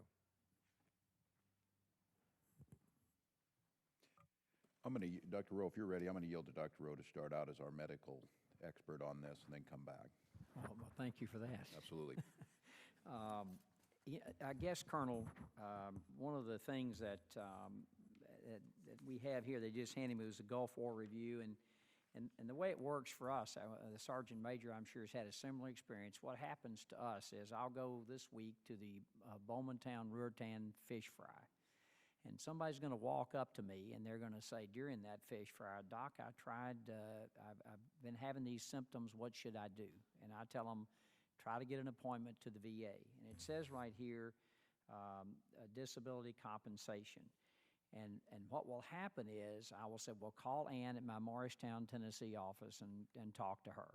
And you talk to Ann, you get all the things filled out, and then it gets denied. And then we refile it, and it gets to Nashville, and then it gets to Washington, and then it gets denied. And that's sort of what happens. I've had that experience many times, and I think one of the problems has been is there's not a clear definition of what really qualifies, so that when someone comes in, that they know that they can get these particular benefits. So I know when you do this right here, this is a nice piece of paper, but I'm going to jump through 1,000 hoops, and so is my office when we come up with the very next veteran. And I promise you, when I get home this weekend, something will happen just like this. And how is that going to be different from what you just said? There's several things that are being done, Dr. Rowe, and I don't want to make it sound too simplistic, and because it's complex. But one of the things we've done is we've just announced the fast track for processing presumptive claims. We've already put three presumptives into the process. That's the Gulf War, the Agent Orange presumptives. The next priority of the Gulf War. Those presumptive claims, we say that we will process in 60 days or less. Totally automated. You go to the website, you download a medical questionnaire, you take that medical questionnaire to any clinician in the country. The clinician fills out the questionnaire, answering all the questions on the questionnaire. They prove military service in the role it's in. They actually have the illness. We'll process the claim. This is different than what we currently do. These questionnaires, there are 67 of them, and we've got 3 done, and we are in the process of getting all 67 of them done by the 1st of October. Well, I'm going to find out about that.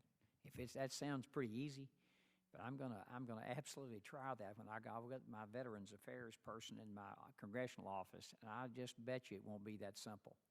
Sorry, that's just one step we're making in the process. But these questionnaires, the advantage of this questionnaire is it allows you to take the questionnaire to a non-VA clinician and get it filled out. That's not been done before. No, I and agree. The questionnaire has been worked with VHA and VBA and the Board of Veterans Appeals to make sure that we have all the questions that we need to have to evaluate that disease.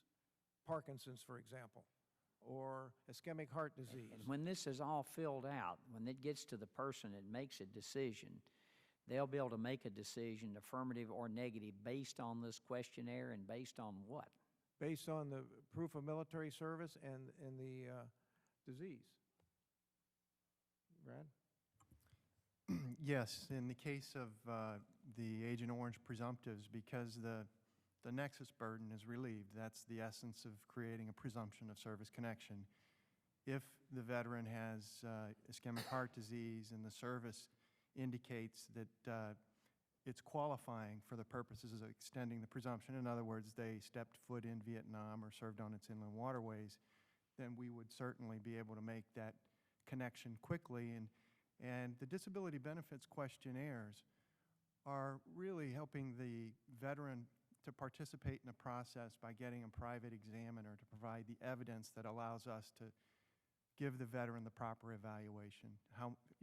What's the rating? What should the rating be, as opposed to having them come in to a VA medical center and be examined. So it would streamline the process. And my time's about up, but one more question briefly. Do you feel like that the DoD VA needs more resources? That's what we need to know up here at this diocese. Do you need more resources to study this issue, or do you have enough information to make the decisions you need right now? I think that's the takeaway I'm going to leave from here with. To answer your question about right now, that is, I think we do. Do we need to continue this research into the project and what we need to get done and develop more our action plans? Yes, sir, we do. And when we get those developed, we'll have a better appreciation for where we are. But we just added, if Congress approves the presidential's budget, $377 million into VBA to get at the claims process, to go aggressively after it. So right now I'd say yes, but I don't want to close the door on coming back later. What, I guess one of the comments that someone in the first panel mentioned was wanting to sit down with VA and have an open door. Is that a possibility? Yes, sir, it is Seems to a be reasonable to possibility. me to do. Yes, sir. In fact, we have shared this report with, the draft report was open to the public, and it was shared with VSOs before individual VSOs, and we have their comments back. Okay, thank you. I yield back. Well, again, thank you all for being here, and I want to be absolutely clear that I understand everyone in this room wants what's best for our veterans, and that's what we're trying to get to. But I would be remiss to say, one of the issues here is the perceived lack of attention that our veterans say they believe they're getting. This panel requested Deputy Secretary Gould. He declined to come. You think that sends the right message, Mr. Gingrich? Chairman, I'm not getting into the internal things that happened back then, but I will say the message sent is this is a priority of the Secretary and this is a priority of the Deputy Secretary. I think you would go by Secretary Shinseki's record. He's serious about advocacy for veterans, or he wouldn't have taken on the Gulf War, correction, the Agent Orange challenges of presumptives. He wouldn't have proved the 9 presumptives for Gulf War. He's about to announce the Volume 8 and Volume 7 results that were the task force. We brief him regularly. What he has done is he's divided the efforts of the organization, and he said, to me, you very well represent Gulf War veterans because you served yourself, and I want you to personally take. Well, I certainly don't want to, and I don't mean that derogatory to you. You're a great resource for us. You've been here. I just think this perception of bringing us back together is critically important. I would come back again. Dr. Rowe asked the question about funding. Just a couple months ago, on the views and estimates, not one penny was requested for this. What message does that send us? On the research side of making at the sure we get increase stuff of the president's budget and passed by Congress for 2010 was a significant increase. In fact, the most significant increase in decades. So it was enough. It was enough for what we have in. How does that? Mr. Rowe just asked. And he said, I don't know what the final 2011 budget is going to be, but based on what we know about the 2011 budget, to putting the $377 million into VBA to work on the claims process, I believe it is enough to jumpstart us of getting at the backlog and getting at the medical research that we need to do, because in the report, when we publish it, we'll show where the money comes for the initial elements that we want. So that $2.8 million recently announced is enough? That is not enough. We already have more money, and we're going to make more announcements in 2010 and 2011. Well, I just want to, I want to get at this. You heard Mr. Cragin say that, and we were talking with the last groups and I asked, the recommendations at Mr. Cragin's group, these are being implemented then? We're prepared to do so? We are prepared to, I can't say all of them off the top of my head, but 80% of the recommendations that were presented to us by the 2 committees are in this report. And what's the timeline on that? Sir, we've already started on some of them, some of the research. Having the steering committee was worked out with Mr. Benz. The fact that we needed a Gulf War research steering committee so that the RAC and our research people could sit down and work it out. I think Mr. Benz would be compliment, or at least understand when we said we've created a new person, a new position for a director to look at combat-related illnesses. That director is to take in these programs, pull them together, and look at them to get at what the previous panels talked about when they said you need an overarching plan to go after it. That's being implemented right now. We're going to start, we're out looking for a person to fill that position. So there are things in here that we've already done, and I really do appreciate the 2 committees and the other panelists that came up, because we are looking at every one of these issues, and some of them we've already done and some of them we're working on. Do you and Mr. Gingrich and your staff, do you feel that the first panel was an unfair criticism of where we're at on this, or do you think it stems from a frustration of 20 years of waiting, or there were some pretty pointed comments about what is not happening, and these are folks, they themselves, that are, as you, part of this cohort. So how do you respond? I mean, I think we owe a response to the first group, and I owe you the opportunity, as I said, that the commitment you have to our veterans is never in question. Congressman, let's go back to your days as a sergeant major. You know that you and I have experience in a unit. When trust is broken, the unit becomes dysfunctional. And what we're saying is the trust has been broken, and it is our job to put the trust back. And I can't expect the first panel to come in here and expect the chief of staff, who is, they've made it very clear as an appointee, is going to come in and change 20 years of history, or as they were referring to, 40 years of history. But I think Secretary Shinseki has made it very clear that our job is to be the advocate for veterans 24/7. And we're trying to very earnestly and with all heartfelt effort to make that happen. And I believe that the people that are sitting here with me have taken this on in a great effort to say, we are going to do this differently. One of the things that the Secretary charged us with is, don't make this so that it leaves when you leave, John. You've got to set this up so that it is here as an institutionalized. That is why we're putting it in regulations. That's why we're putting it into the governance process of VA, that the Deputy Secretary in his monthly performance reviews is going to get briefed on where we are in the task force. That's why it's been put into the budget process for 2012. So, Mr. Gingrich, do you, and I'm appreciative of everything, do you think if we're here a year from now, that first panel will be able to see a difference in the lives of those warriors that were there? Do you think they'll be able to see an appreciable difference in how we're caring for them, or how the culture is working, or how the research is moving? Do you think that's a reasonable expectation? yes, sir.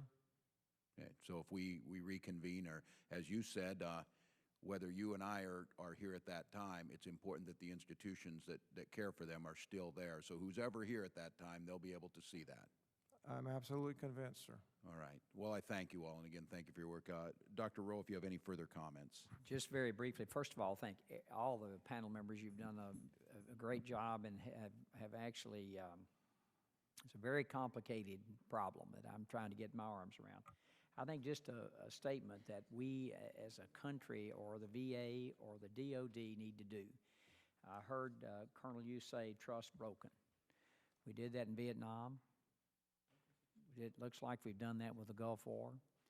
We need to stop doing that. We need to have, when veterans come home, whether they're intact as I was when I came home from overseas duty, or whether you don't come home intact, we have an obligation. I believe the VA does that. I know my own VA in my hometown does. I really honestly believe that in my heart. Do they get it all right? No.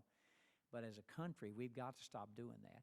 And we have a conflict going on now in Afghanistan and Iraq that we're going to be paying the penalty of that for years to come. And we need to start right now doing it right. And I think I've gotten a pretty good idea about how we can do that. But as a nation, I believe we're obligated to our warriors to do that. And we owe that obligation. We saw a young warrior last night on the House floor that lost both legs in his hand. I can't do enough for him. Personally, I cannot do enough for that warrior. So we've got to accept that, I think, as a nation, as a philosophy we have, is we're going to do right by them when they're in war, and we're going to do right by them when they're home. And I appreciate, Mr. Chairman, you all holding this hearing. It's been very informative for me. Thanks, Dr. Rowe. Final question on the Gulf War review that's going out, and we're getting them. How are you disseminating that? How do we know who we're targeting with that, and how are they getting the information, if anyone? We have 200+ thousand in our database. We also put it on our website. They'll have all 300 of our websites will have a link to this report. We will also take and distribute it. I only know of one Gulf War 20th reunion, or 20th celebration, or whatever you want to call it, recognition. We are going to that. You talk about engaging the veterans. We're going to go to that. I'm going. We're going to run an hour and a half discussion. We'll also set up a benefits where they can talk to the benefits folks, they can talk to VHA folks, they can talk to a cross-section of the VA, so there'll be 2 sessions set up on the Saturday. So we are walking out and reaching out and saying, okay, we'll meet you at this event. We appreciate that, and I'd follow up with Dr. Rowe. These are the things that we steer people to, but he's right. If we're going to see this, there's going to need to be action, and we're going to need to be partners in that. Well, again, I thank you all for being here in all our panels. I think all of us know this was a series that will not end. This job will need not done, and I continue to say it, and I know Dr. Rowe believes it also. This is a zero-sum game, and if one veteran falls through the crack of care, that's one too many. So our obligation is unwavering, as is, we know, yours, and I look forward and am hopeful that we're changing in the right direction. So with that, this hearing is adjourned. Thanks, Dr. Rowe. Thank you. Thank you, guys. It was really good.